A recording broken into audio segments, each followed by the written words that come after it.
अस्सलाम वालेकुम। मौलाना फजलुर रहमान के फ़ौजी एहलकारों की शहादत और तनख्वाह के हवाले से दिए गए बयान पर शदीद रद्द-ए-अमल आने का सिलसिला जारी है। और आज तो सूरत हाल ये थी कि स्पीकर पंजाब असम्बली मलिक अहमद ख़ान ने एक लंबी चौड़ी न्यूज़ कॉन्फ्रेंस की और उन्होंने मौलाना को माजी के हवाले से भी कुछ ताने दिए।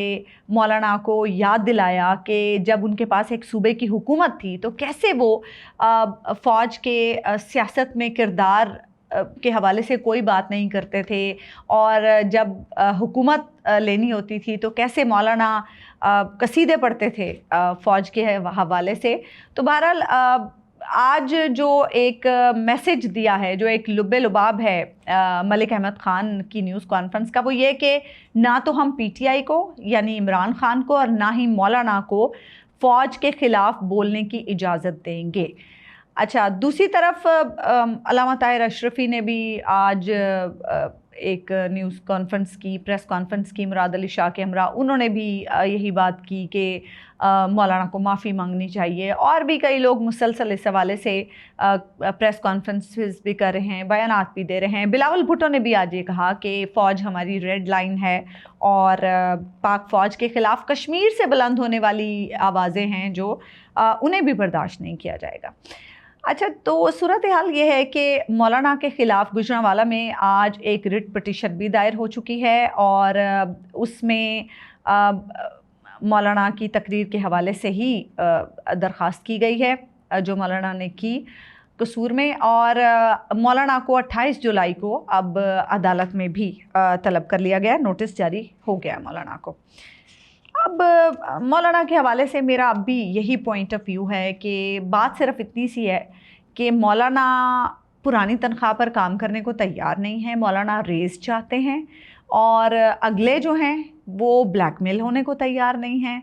तो सूरत हाल बस कुछ इसी तरह की बनी हुई है। अब लेट्स सी कि इसमें मौलाना कुछ हासिल करने में कामयाब होते हैं, या फिर अगले जो हैं वो मौलाना को थोड़ा बैकफुट पर जाने पर राज़ी करने में कामयाब होते हैं। सूरत हाल बहरहाल यही है कि ये कोई ख़ास मामला नहीं है, ये कोई हक़ व सच की लड़ाई बिल्कुल भी नहीं है। अच्छा जी, फिर दूसरी तरफ कश्मीर के हवाले से बिलावल भुट्टो कश्मीर में मौजूद हैं। जॉइंट अवामी एक्शन कमेटी का एक जो एक्स पर पेज है उस पर आज ये शेयर किया गया, लेकिन बहुत सारी खबरें उसमें भी ज़राए के हवाले से शेयर की जा रही हैं कि राजा परवेज़ अशरफ की क़यादत में एक वफ़द आज पहुंचा है मुज़फ़्फ़राबाद से मुज़ाकरात के हवाले से। उन्होंने कुछ मुज़ाकरात किए, उसके बाद वो वापस मुज़फ़्फ़राबाद रवाना हो गया, और बिलावल भुट्टो जो हैं वो मुज़ाकरात के मामले को ख़ुद मॉनिटर कर रहे हैं। लेकिन दूसरी तरफ आज जो बिलावल भुट्टो बातें कर रहे थे उससे मुझे ऐसा लगता नहीं है कि कोई मुज़ाकरात का मामला हो रहा है। और मुज़ाकरात अगर करने हैं तो क्या मुज़ाकरात का मैंडेट जो है वो बिलावल भुट्टो के पास या आज़ाद कश्मीर में जो पीपल्स पार्टी की हुकूमत है उसके पास है? मुज़ाकरात का मैंडेट जिसके पास है, जब वो नहीं चाहेंगे तब तक मुज़ाकरात कैसे हो सकता है? लेकिन इसमें एक जो इम्पॉर्टेंट चीज़ है वो है आज मकबूजा जम्मू कश्मीर से हुर्रियत रहनुमा अमीर वाइस उमर फ़ारूक का ट्वीट, जिसमें उन्होंने फ़रीक़ैन पर ये ज़ोर दिया है कि मामले को तहम्मुल से, मुज़ाकरात से और अवामी राब्तों से हल किया जाए, क्योंकि आज़ाद कश्मीर में इस वक्त जो सूरत हाल है और जो कुछ हो रहा है उससे लाइन ऑफ कंट्रोल के उस तरफ यानी मकबूजा कश्मीर में हमारे जो बहन भाई मौजूद हैं उनमें भी शदीद तशवीश पाई जा रही है, और पूरी दुनिया में जो कश्मीरी हैं वो भी इस सूरत हाल से मुस्तरब है। और ख़ुद उन्होंने भी लिखा कि उन्हें भी बहुत शदीद तशवीश है और वो इस तरह का शिकार है। तो उन्होंने अपील की है कि मामले को मुज़ाकरात के ज़रिए हल किया जाए। ये बहुत इंपॉर्टेंट चीज़ है। पाकिस्तान में भी बहुत सी आवाज़ें हैं जो इस मामले पर यही अपील कर रही हैं कि खुदारा इससे पहले कि मामलात बिगड़ जाएं, सूरत हाल को तहम्मुल से बैठकर बातचीत के ज़रिए हल कर लिया जाए। अच्छा, ये तो इम्पॉर्टेंट खबरें थी डेफिनेटली, लेकिन जो आज ख़बर मैंने आपसे शेयर करनी है वो मतलब मैं ये सोच रही थी कि पाकिस्तान में जिसका जितना बस चल रहा है, जितना जिसका दाव लग रहा है, वो पाकिस्तान को खा रहा है, वो पाकिस्तान को निचोड़ रहा है और अपनी जेबें भर रहा है। मतलब सुभान अल्लाह, क्या कहने। एक्सप्रेस ट्रिब्यून ने आज एक ख़बर छापी है, और चूँकि अंग्रेज़ी का अखबार है तो हो सकता है कि बहुत सारे लोगों की नज़र से महव हो गया हो, गो के सोशल मीडिया पर अब चल रहा है, तो मैंने सोचा कि मैं तर्जुमे के साथ ये ख़बर आप तक पहुँचाऊँ। अच्छा जी, ख़बर ये है कि जी पंजाब के जजेस और उनके ख़ानदानों के लिए 40 से 60 लाख की जो गाड़ियाँ हैं वो उन्हें रियायती नरखों पर मिलेंगी, यानी वो उन्हें तकरीबन 2.5 से 3.5 लाख रुपए में वो मिल जाएंगी। ये वो गाड़ियाँ हैं जो इस वक्त पंजाब की मातहत अदलिया के और जुडिशल अफसरान के ज़ेरे इस्तेमाल हैं, और वो ये गाड़ियाँ, सरकारी गाड़ियाँ 2.5 से 3.5 लाख में ख़रीद सकते हैं। इसकी मैं ज़रा आपको डिटेल बता दूँ। लाहौर हाई कोर्ट इंतज़ामिया ने जी इस स्कीम का ऐलान किया है, और इस स्कीम के तहत जो भी मातहत अदलिया के जजेज़ हैं, जुडिशल अफसरान हैं, वो अपने ज़ेरे इस्तेमाल गाड़ियाँ इंतहाई रियायती नरखों पर ख़रीद सकेंगे।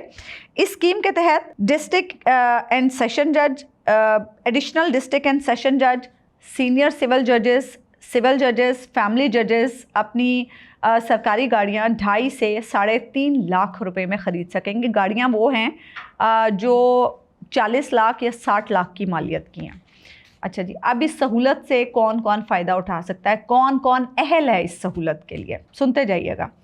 इंसदाद दहशत गर्दी की अदालतों, एहतसाब अदालतों, बैंकिंग अदालतों, FIA की खुसूसी अदालतों, इंसदाद मनशियात की अदालतों, कस्टम्स अदालतों और लेबर अदालतों के जजेस इस स्कीम के तहत अहल होंगे। कोई रह तो नहीं गया, वैसे सारे ही आ गए हैं इसमें।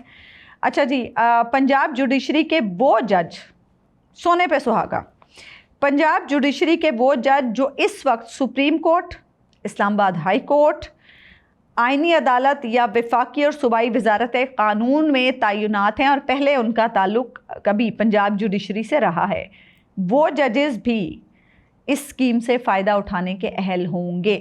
कोई रह तो नहीं गया, मेरे ख्याल से कोई भी नहीं रह गया।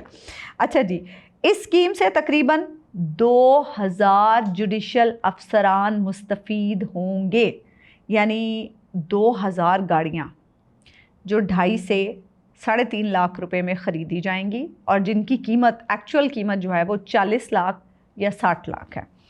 अच्छा जी, इस हवाले से इन जो भी अहल अफसरान हैं उनके लिए हिदायत जारी कर दी गई हैं, और कहा गया है जी कि अहल अफसरान 22 जुलाई 2026 तक रजिस्ट्रार लाहौर हाई कोर्ट के नाम से मुकर्रा रकम जो है वो पे ऑर्डर के तौर पर जमा करा दें।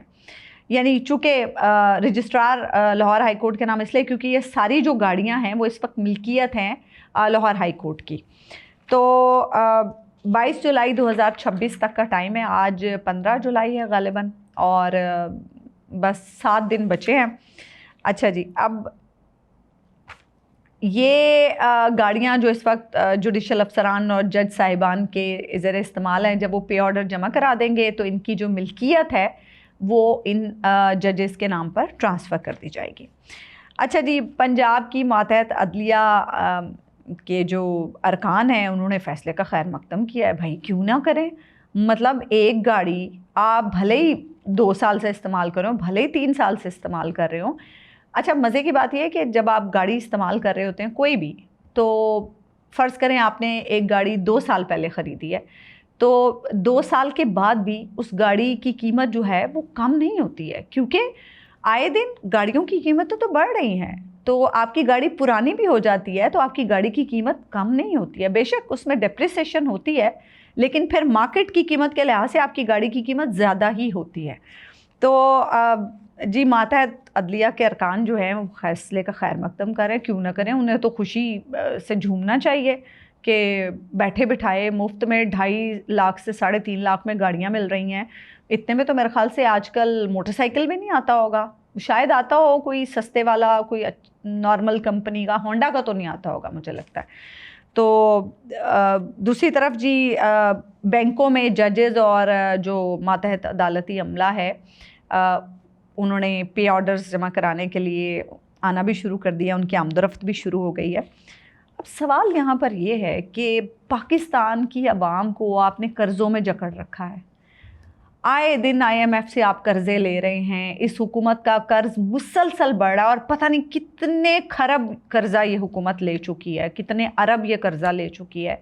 और कर्ज़ों में जकड़े इन अवाम पर आप इतना बोझ और डाल रहे हैं कि उन अवाम के टैक्स के पैसों से जो सरकारी गाड़ियां आपने सरकारी महकमों में दी हुई हैं और इन जजेस के ज़रिए इस्तेमाल हैं, वो गाड़ियां आप उन्हें कौड़ियों के भाव जो है वो गाड़ियां आप उनको बेच रहे हैं। मतलब अवाम के टैक्स के पैसे की कोई अहमियत नहीं है। और अवाम के साथ आप क्या कर रहे हैं? पैरा फोर्स है अवाम के लिए, अवाम के लिए CCD है, अवाम के लिए हर महकमा है, पंजाब पुलिस है और पता नहीं कौन कौन से महकमे अवाम के लिए बना दिए। मैं सोशल मीडिया पे देख रही थी लोगों की रेडियां उठा उठा के और वो ट्रॉलीज़ लेके फिर रहे हैं, उसमें डाल डाल के लेके जा रहे हैं। गरीब बेचारे पूछते हैं कि हम किधर फिर अपना कारोबार करें। वो गरीब बंदा जिसने कोई 10,000, 15,000, 20,000 में अपनी रेडी ली है, वो उसका सामान उठा के यूं फेंकते हैं, तजलील करते हैं लोगों की। कई लोगों के मैंने बयानात सुने, वो कहते हैं कि दिल चाहता है हम खुदकुशी कर लें।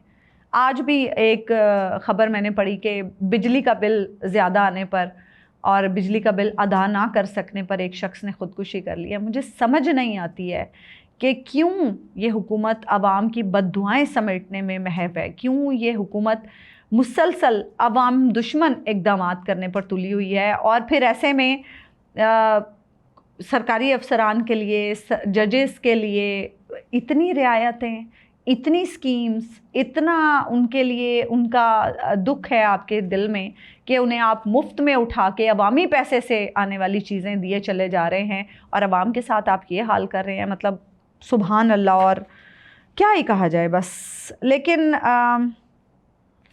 अब बहुत सारे लोग ये कहते हैं कि शायद चूँकि वो जब कश्ती डूबने वाली होती है ना, तो हर कोई अपने अपनी जान की भी फ़िक्र करता है और अपने अपने सामान की भी फ़िक्र करता है। तो ऐसा लग रहा है कि ये जो कोशिशें हो रही हैं, शायद अंदाज़ा हो गया है कि हम सब जाने वाले हैं। लेकिन मुझे नहीं लगता कि ये कहीं जाने वाले हैं, क्योंकि ऐसा लगता है कि बस ये आवाम से बदला ले रहे हैं 8 फरवरी 2024 का, कि तुम लोगों ने हमारे साथ जो किया था अब उसका भुगतान भुगतो, और हमारा जो दिल कहेगा, जो दिल चाहेगा हम वो करेंगे, और तुम बस आह भी नहीं कर सकते, दुख भी नहीं कर सकते, अफसोस भी नहीं कर सकते, चीख भी नहीं सकते, रो भी नहीं सकते, खामोशी से चुपचाप हमारे सितम सहते रहो। यही सिचुएशन बनी हुई है। अब फरियाद की जा सकती है और इसी तरह बोलकर अपनी आवाज़ पहुंचाई जा सकती है कि शायद के तेरे दिल में उतर जाए मेरी बात। लेकिन वैसे लगता नहीं है कि जब दिलों पर कुफल लगी हों, मोहरें लगी हों, तो फिर दिलों पर कोई बात असर नहीं करती। लेकिन बहरहाल आवाज़ ज़रूर उठाते रहना चाहिए जुल्म के ख़िलाफ़ और इस नाइंसाफ़ी के ख़िलाफ़ जो आवाम के साथ हो रही है और आवाम के टैक्स के पैसे के साथ हो रही है। मैं तो आवाज़ उठाती रहूँगी, आप लोग भी अपनी इस्तिताअत के मुताबिक ज़रूर आवाज़ उठाएं। मुझे इजाज़त दीजिए, अल्लाह ने के बाद।